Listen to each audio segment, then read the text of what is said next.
नमस्कार, आप देख रहे हैं डीडी न्यूज और न्यूज 18 लेकर हाजिर हूं मैं संध्या शर्मा। आइए बुलेटिन की शुरुआत करें हेडलाइंस के साथ।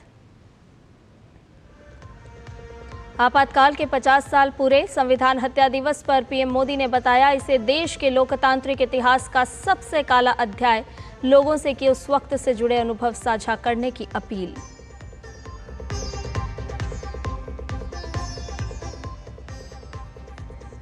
संविधान हत्या दिवस पर देश भर में कई कार्यक्रमों का आयोजन। गृह मंत्री Amit Shah long live democracy यात्रा को दिखाएंगे हरी झंडी।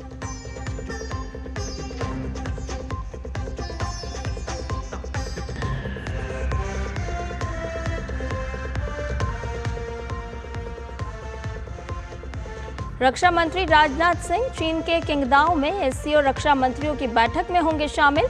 क्षेत्रीय और अंतर्राष्ट्रीय शांति एवं सुरक्षा, आतंकवाद विरोधी प्रयासों समेत कई मुद्दों पर होगी चर्चा।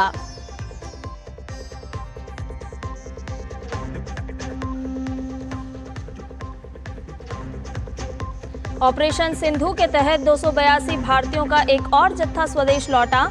ईरान और इजराइल से अब तक 3,452 भारतीयों को सुरक्षित निकाला गया। श्रीलंका और नेपाल के नागरिक भी निकाले गए।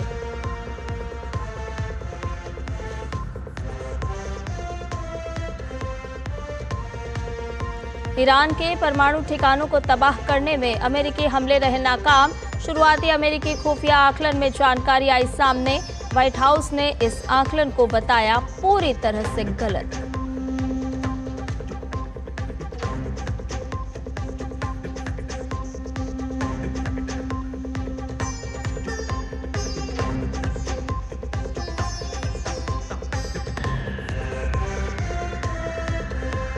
और अंतर्राष्ट्रीय अंतरिक्ष स्टेशन के लिए एक्सियोम 4 मिशन की लॉन्चिंग आज। भारतीय वायुसेना के ग्रुप कैप्टन शुभांशु शुक्ला भी मिशन का हिस्सा।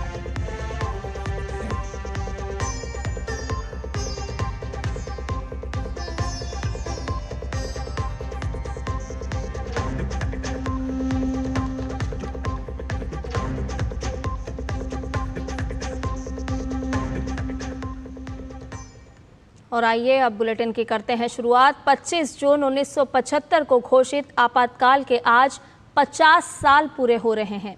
इस दिन को आज संविधान हत्या दिवस के रूप में मनाया जा रहा है। तो बुलेटिन में सबसे पहले बात इन्हीं खबरों की।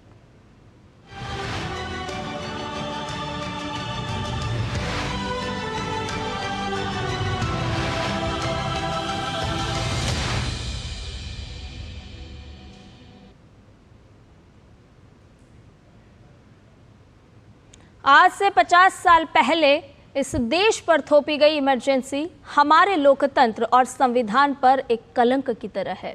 उस इमरजेंसी की भयानक यादें आज भी इस देश के लोग भूल नहीं पाए हैं।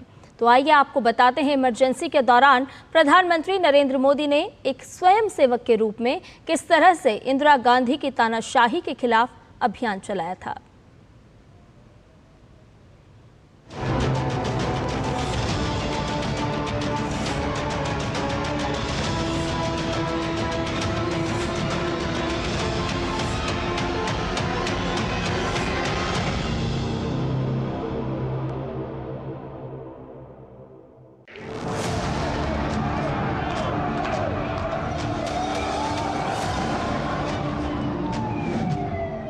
पच्चीस जून 1975 देश में सूर्य का उजाला नहीं बल्कि आपातकाल का स्याह अंधेरा फैला हुआ था। पूरे देश को जेल खाने में बदल दिया गया था। 4 जुलाई आते आते राष्ट्रीय स्वयंसेवक संघ पर भी प्रतिबंध लगा दिया गया। सभाएं और रैलियां जोर पकड़ने लगी। तब संघ का एक युवा प्रचारक इन सभाओं और रैलियों के आयोजन में बड़ी भूमिका निभा रहा था। वो युवा थे हमारे वर्तमान प्रधानमंत्री नरेंद्र मोदी। हम कुछ लोग बैठे हुए थे एक मीटिंग में। नरेंद्र भाई थे, देशमुख जी थे, शंकर सिंह वाघेला थे और मैं था। पांचों को इस ऐसी जिम्मेवारी सौंपी गई थी कि भाई आप लोगों को बाहर रहना है और हमें ये साहित्य का, संगठन का, संघर्ष का, सत्याग्रह का ये सब काम करना है। दुर्भाग्य से मैं सबसे पहले पकड़ा गया। कुछ महीने के बाद शंकर सिंह गए, बाकी रहे देशमुख जी और नरेंद्र भाई। नरेंद्र भाई कभी भी उनकी किसी पुलिस में आए नहीं। युवा नरेंद्र मोदी ने जिस कुशलता और सटीकता से अपनी जिम्मेदारियों को निभाया, उसे देखते हुए राष्ट्रीय स्तर पर जयप्रकाश नारायण के नेतृत्व में बनी लोक संघर्ष समिति में उन्हें जनरल सेक्रेटरी की भूमिका सौंपी गई थी। युवा नरेंद्र मोदी का काम आपातकाल थोपने के इस निरंकुश कदम के विरोध में जनमानस को तैयार करना था। इसके अलावा एक और महत्वपूर्ण कार्य नरेंद्र मोदी कर रहे थे, वो था भूगर्भ पत्रिका का संपादन, प्रिंटिंग और वितरण। आपातकाल विरोधी सामग्री का वितरण करना है राजस्थान भर में, और वो आएगी गुजरात से। जब मैं अहमदाबाद सामग्री लेने गया, जब जो हमारे सह प्रांत प्रचारक थे, उन्होंने कहा मोदी जी ये अपने प्रचारक हैं, इनके पास जाओ, ये आपको सामग्री देंगे। तो भूमिगत होकर पूरे देश की सामग्री का मुद्रण माननीय मोदी जी कराते थे अहमदाबाद, और सारी मुद्रित सामग्री में राजस्थान के विभिन्न कोनों में बांटता।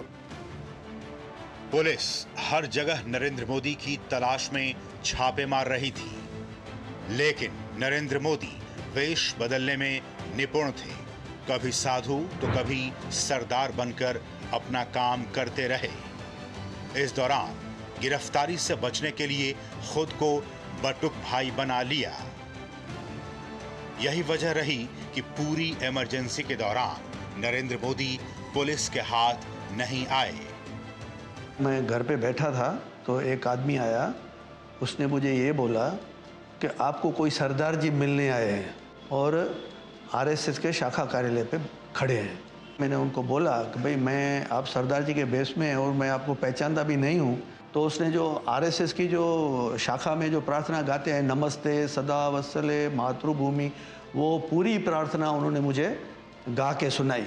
और उन्होंने फिर बोला कि मैं सिरूमल भाई के परिवार को मिलने आया हूँ, क्योंकि सिरूमल भाई जो हमारे शाखा कार्यवाहक थे वो जूनागढ़ जेल में थे।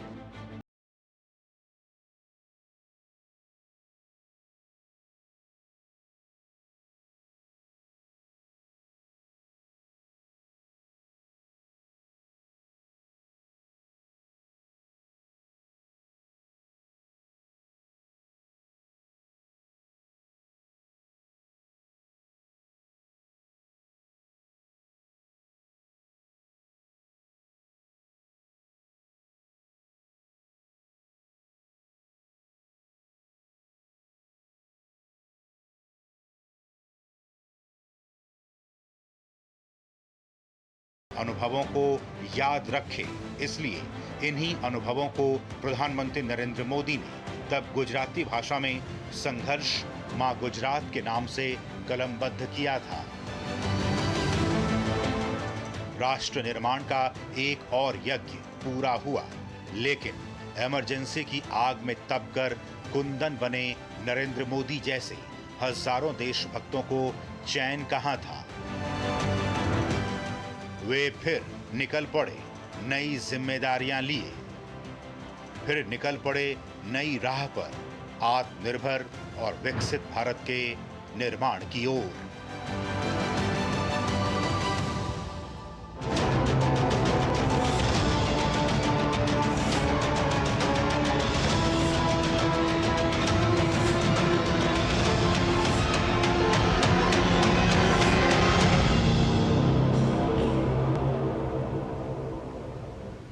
प्रधानमंत्री नरेंद्र मोदी ने देश में आपातकाल लगाए जाने के 50 साल पूरे होने पर सोशल मीडिया प्लेटफॉर्म एक्स पर लिखा है कि आज भारत के लोकतांत्रिक इतिहास के सबसे काले अध्यायों में से एक आपातकाल लागू होने के 50 साल पूरे हो गए हैं। भारत के लोग इस दिन को संविधान हत्या दिवस के रूप में मनाते हैं। इस दिन भारतीय संविधान में निहित मूल्यों को दरकिनार कर दिया गया, मौलिक अधिकारों को निलंबित कर दिया गया, प्रेस की स्वतंत्रता को खत्म कर दिया गया और कई राजनीतिक नेताओं, सामाजिक कार्यकर्ताओं, छात्रों और आम नागरिकों को जेल में डाल दिया गया। ऐसा लग रहा था जैसे उस समय सत्ता में बैठी कांग्रेस सरकार ने लोकतंत्र को गिरफ्तार कर लिया था। पीएम ने अपने अनुभव को साझा करते हुए आगे लिखा, हम आपातकाल के खिलाफ लड़ाई में डटे रहने वाले हर व्यक्ति को सलाम करते हैं। ये पूरे भारत के लोग थे, सभी क्षेत्रों से, विभिन्न विचारधाराओं से, जिन्होंने एक ही उद्देश्य के साथ एक दूसरे के साथ मिलकर काम किया।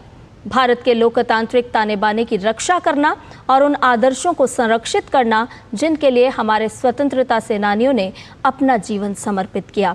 ये उनका सामूहिक संघर्ष था जिसने सुनिश्चित किया कि तत्कालीन कांग्रेस सरकार को लोकतंत्र को बहाल करना पड़ा और नए चुनाव कराने पड़े, जिसमें वो बुरी तरह हार गए। पीएम मोदी ने आगे लिखा, हम अपने संविधान में सिद्धांतों को मजबूत करने और एक विकसित भारत के अपने सपने को साकार करने के लिए मिलकर काम करने की अपनी प्रतिबद्धता को भी दोहराते हैं। हम प्रगति की नई ऊंचाइयों को छुएं और गरीबों और दलितों के सपनों को पूरा करें।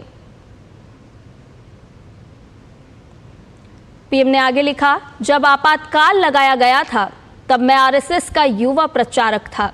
आपातकाल विरोधी आंदोलन मेरे लिए सीखने का अनुभव था। इसने हमारे लोकतांत्रिक ढांचे को बचाए रखने की अहमियत को फिर से पुष्ट किया।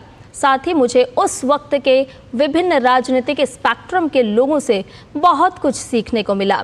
मुझे खुशी है कि ब्लूक्राफ्ट डिजिटल फाउंडेशन ने उन अनुभवों में से कुछ को एक किताब के रूप में संकलित किया है, जिसकी प्रस्तावना श्री HD देवेगौड़ा जी ने लिखी है, जो खुद आपातकाल विरोधी आंदोलन के दिग्गज थे। प्रधानमंत्री ने आगे लिखा, द इमरजेंसी डायरीज में आपातकाल के वर्षों के दौरान मेरी यात्रा का वर्णन है। इसने उस समय की कई यादें ताज़ा कर दी।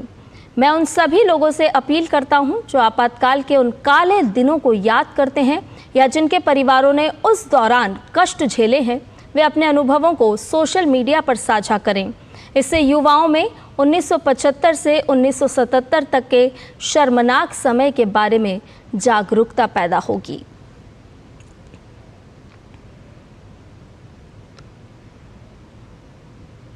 वहीं केंद्रीय गृह मंत्री अमित शाह ने देश में आपातकाल लगाए जाने के 50 साल पूरे होने पर सोशल मीडिया प्लेटफॉर्म एक्स पर लिखा, आपातकाल कांग्रेस की सत्ता की भूख का अन्याय काल था।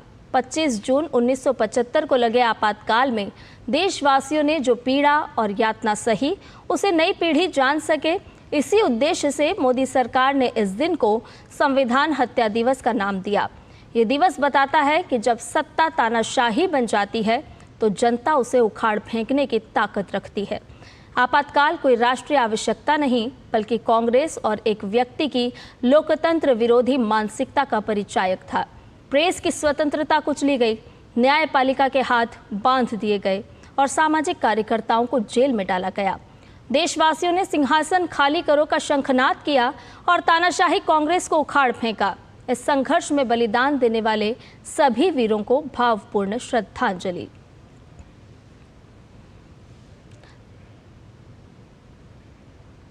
आपातकाल लागू होने के 50 साल पूरे होने पर केंद्रीय संस्कृति मंत्रालय दिल्ली सरकार के सहयोग से आज नई दिल्ली के त्यागराज स्पोर्ट्स कॉम्प्लेक्स में संविधान हत्या दिवस मनाया जाएगा। इस कार्यक्रम में केंद्रीय गृह एवं सहकारिता मंत्री अमित शाह बतौर मुख्य अतिथि शामिल होंगे। इस दौरान केंद्रीय रेल, सूचना एवं प्रसारण मंत्री अश्विनी वैष्णव और केंद्रीय संस्कृति एवं पर्यटन मंत्री गजेंद्र सिंह शेखावत, दिल्ली के उपराज्यपाल VK सक्सेना और मुख्यमंत्री रेखा गुप्ता भी मौजूद रहेंगी। कार्यक्रम के दौरान केंद्रीय गृह मंत्री अमित शाह माय भारत के स्वयंसेवकों द्वारा निकाली जा रही लॉन्ग लिव डेमोक्रेसी यात्रा को हरी झंडी दिखाकर रवाना करेंगे।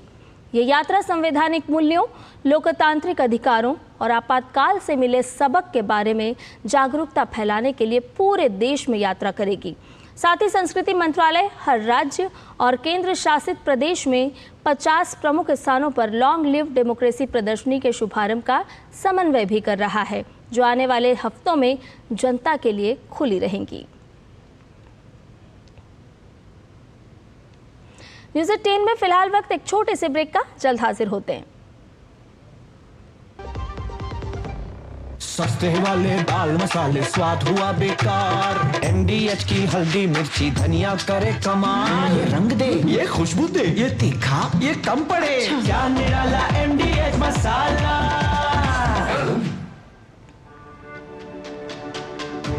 मेरी पसंद, मेरी पसंद, मेरी पसंद, मेरी पसंद, हमारी पसंद, हम सबकी पसंद। मजबूत देश का मजबूत सरिया मोंगिया स्टील। ब्रेक के बाद आपका एक बार फिर से स्वागत है। आपको बता दें कि भाजपा अध्यक्ष जेपी नड्डा ने भी आपातकाल के 50 साल पूरे होने पर सोशल मीडिया प्लेटफॉर्म एक्स पर वीडियो पोस्ट किया है। जेपी नड्डा ने कहा कि 25 जून 1975 की आधी रात को तत्कालीन प्रधानमंत्री इंदिरा गांधी ने आंतरिक अशांति का बहाना बनाकर भारत पर आपातकाल थोपकर देश के संविधान की हत्या कर दी थी। उन्होंने कहा कि 50 वर्ष बाद भी कांग्रेस उसी मानसिकता के साथ चल रही है। उसकी नीयत आज भी वैसी ही तानाशाही वाली है। 25 जून 1975 की आधी रात को तत्कालीन प्रधानमंत्री इंदिरा गांधी ने आंतरिक अशांति का बहाना बनाकर भारत पर आपातकाल थोप दिया था और देश के संविधान की हत्या कर दी थी। 50 वर्ष बाद भी कांग्रेस उसी मानसिकता के साथ जी रही है। उसकी नीयत आज भी वैसी ही तानाशाही वाली है। हमारे प्रधानमंत्री श्री नरेंद्र मोदी जी ने एक जिम्मेदार कार्यकर्ता के रूप में तानाशाही सरकार की आंखों में धूल झोंकते हुए लाखों समर्पित स्वयंसेवक कार्यकर्ताओं के साथ कांग्रेस की सच्चाई को हर गांव, हर गली और हर घर तक पहुंचाया था। आपाल की इन्हीं कहानियों आदरणीय प्रधानमंत्री श्री नरेंद्र मोदी जी के संघर्ष और अनसुनी घटनाओं को पुस्तक the emergency diaries years that forged a leader में शब्दों में पिरोया है। राजनीतिक महत्वाकांक्षा को पूरा करने और सत्ता में बने रहने के लिए इंदिरा गांधी ने आपातकाल लगाने के साथ ही उस संविधान को ही पूरी तरह से बदल डालने की कोशिश की जो भारतीय लोकतंत्र का आधार स्तंभ है। आपातकाल के दौरान कांग्रेस द्वारा किया गया संविधान संशोधन भारतीय राजनीतिक इतिहास का सबसे विवादास्पद संविधान संशोधन है। आपातकाल के दौरान ही संविधान का 42वां संशोधन किया गया, जिसके जरिए संविधान के मूल ढांचे को कमजोर करने, उसकी संघीय विशेषताओं को नुकसान पहुंचाने और सरकार के तीनों अंगों के संतुलन को बिगाड़ने की कोशिश की गई थी।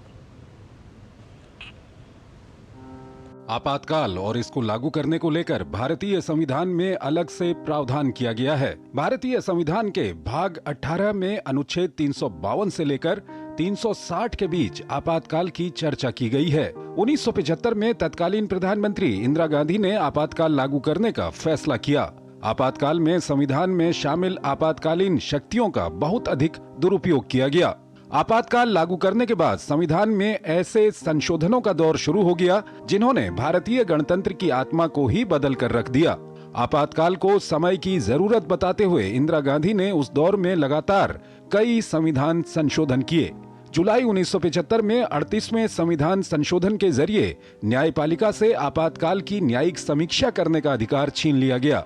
2 महीने बाद ही किए गए 39वें संविधान संशोधन के जरिए राष्ट्रपति, उपराष्ट्रपति, प्रधानमंत्री और लोकसभा के अध्यक्ष के निर्वाचन को न्यायिक समीक्षा के दायरे से बाहर कर दिया गया। 40वें और 41वें संशोधन के जरिए संविधान के कई प्रावधानों को बदलने के बाद 42वां संविधान संशोधन किया गया। 42वें संशोधन के जरिए एक प्रकार से पूरे संविधान का पुनरीक्षण किया गया और संविधान में बहुत से मूलभूत बदलाव कर दिए गए। 42वें संशोधन के सबसे विवादास्पद प्रावधानों में से एक था मौलिक अधिकारों की तुलना में राज्य के नीति निर्देशक सिद्धांतों को वरीयता देना। इस प्रावधान के कारण किसी भी व्यक्ति को उसके मौलिक अधिकारों तक से वंचित किया जा सकता था। इस संशोधन ने न्यायपालिका को पूरी तरह से बौना कर दिया था। विधायिका को अपार शक्तियां दे दी गई थीं। अब केंद्र सरकार को यह भी शक्ति थी कि वो किसी भी राज्य में कानून व्यवस्था बनाए रखने के नाम पर कभी भी सैन्य या पुलिस बल भेज सकती थी। साथ ही राज्यों के कई अधिकारों को केंद्र के अधिकार क्षेत्र में डाल दिया गया। 42वें संशोधन के जरिए ये प्रावधान किया गया कि संसद से किए गए संविधान संशोधनों को किसी भी आधार पर न्यायालय में चुनौती नहीं दी जा सकती थी। लोकसभा का कार्यकाल भी 5 साल से बढ़ाकर 6 साल कर दिया गया। 1977 में जब जनता पार्टी की सरकार बनी तो आपातकालीन शक्तियों के दुरुपयोग पर अंकुश लगाने की आवश्यकता महसूस की गई। 44वें संविधान संशोधन अधिनियम 1978 के जरिए आपातकालीन प्रावधानों के दुरुपयोग को रोकने की व्यवस्था की गई। हालांकि इससे पहले ही 43वें संविधान संशोधन के जरिए सुप्रीम कोर्ट और हाई कोर्ट को उनके अधिकार वापस दिलाए गए। इसके बाद संविधान का 44वां संशोधन हुआ। ये संशोधन 42वें संविधान संशोधन से जो क्षति संविधान की हुई थी उसे ठीक करने की कोशिश थी। 44वें संशोधन से 42वें संशोधन के जरिए संविधान में किए गए बदलावों को रद्द करते हुए संविधान को फिर से अपने मूल रूप में लाया गया। हालांकि संपत्ति के अधिकार को मूल अधिकार से हटाकर वैधानिक अधिकार बना दिया गया। 44वें संशोधन ने संविधान में कई ऐसे बदलाव किए जिससे 1975 के आपातकाल जैसी स्थिति दोबारा उत्पन्न न हो। पहले अनुच्छेद 352 के तहत आपातकाल लगाने के लिए युद्ध, बाहरी आक्रमण या आंतरिक अशांति जैसी परिस्थितियों का होना जरूरी था। लेकिन 44वें संशोधन में अनुच्छेद 352 में से आंतरिक अशांति शब्द हटा दिया गया और इसकी जगह सशस्त्र विद्रोह शब्द जोड़ा गया। अब इस प्रकार का आपातकाल युद्ध, बाहरी आक्रमण या सशस्त्र विद्रोह या इस प्रकार की आशंका होने पर ही घोषित किया जा सकेगा। सिर्फ आंतरिक अशांति के नाम पर आपातकाल घोषित नहीं किया जा सकता। वर्तमान में यही व्यवस्था लागू है। 42वें संशोधन के जरिए आपातकाल की घोषणा को न्यायिक समीक्षा से बाहर कर दिया गया था, लेकिन 44वें संशोधन से ये बंधन हटा लिया गया। अब आपातकाल लगाने के सरकार के फैसले को कोर्ट में चुनौती दी जा सकती है। ये भी व्यवस्था की गई कि राष्ट्रपति अनुच्छेद 352 के तहत आपातकाल की घोषणा करेंगे, जबकि मंत्रिमंडल लिखित रूप में राष्ट्रपति को ऐसा परामर्श दे। आपातकाल की घोषणा के 1 महीने के भीतर संसद के दोनों सदनों में विशेष बहुमत से इसके लिए मंजूरी लेना जरूरी बनाया गया। इसे लागू रखने के लिए हर 6 महीने के बाद संसद से मंजूरी आवश्यक होगी। लोकसभा के कार्यकाल को दोबारा 5 साल कर दिया गया। 38वां संविधान संशोधन के जरिए इंदिरा गांधी ने अनुच्छेद 123 में खंड 4 जोड़कर अध्यादेश के मामले में न्यायिक हस्तक्षेप को रोक दिया। हालांकि जनता पार्टी की सरकार ने 44वें संशोधन के जरिए इस बदलाव को उलट दिया। आपातकाल के दौरान इंदिरा गांधी अनुच्छेद 368 में भी बदलाव कर चुकी थीं, ताकि संविधान में किए गए बदलाव की न्यायिक समीक्षा न की जा सके। आपातकाल के दौरान किए गए 42वें संविधान संशोधन के जरिए संविधान की प्रस्तावना 53 अनुच्छेदों और 7वीं अनुसूची में बदलाव किया गया था। ये एक प्रकार से संविधान का पुनरीक्षण था। हालांकि बाद में सरकार ने संविधान संशोधन के जरिए संविधान में जो बिगड़ा हुआ था उसे सुधारने की भरपूर कोशिश की। वहीं आपातकाल सेनानी सुरेश कुलकर्णी उस समय को याद करते हुए कहते हैं कि आपातकाल के बारे में देश के लोगों को सही और पूरी जानकारी होनी चाहिए। साथ ही उन्होंने मोदी सरकार के आपातकाल को संविधान हत्या दिवस के रूप में मनाने को उचित और सही ठहराया।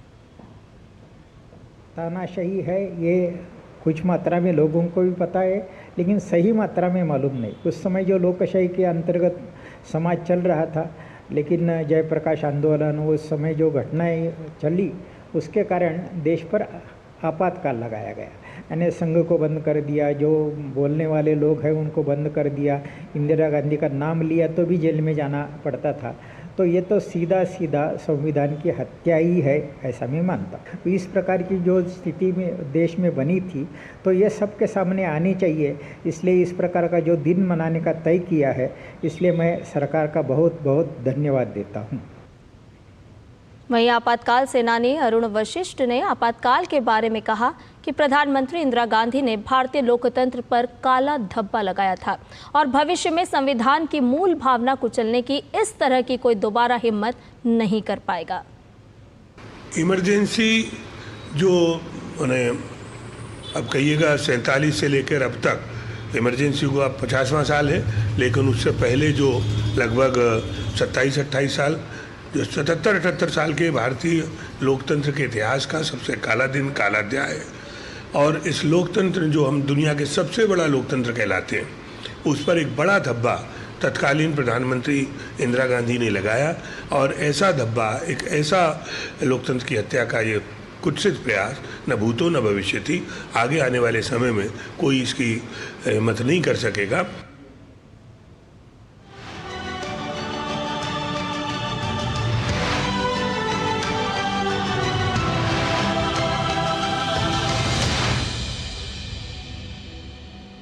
और न्यूज़ 18 में आज बस इतना ही। मुझे दीजिए इजाजत, लेकिन आप देखते रहिए डीडी न्यूज़। नमस्कार।